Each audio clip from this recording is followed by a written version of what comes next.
Good morning বন্ধু। আমরা সকাল সকাল উঠে গেছি,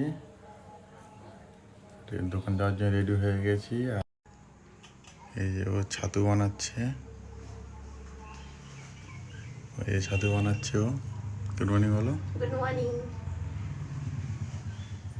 বর দোকানে যাবে খেয়ে আমিও খাবো, এই জন্য ছাতু বানাচ্ছি। ছাতুটা খেলে পেটে অনেকক্ষণ থাকে, এই জন্য।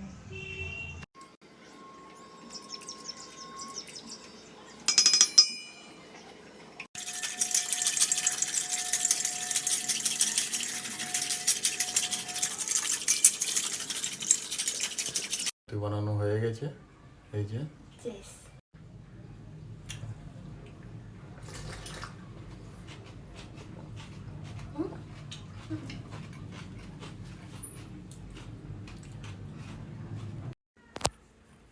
টাটা, এটা।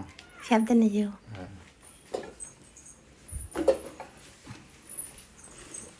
ব্যাগ পড়ে গেছে। নিয়ে যাবে নাকি এটা? দোকানে তো দাম কি আছে? ব্যাগই আছে, সব ব্যাগ। দোকানে টাটা।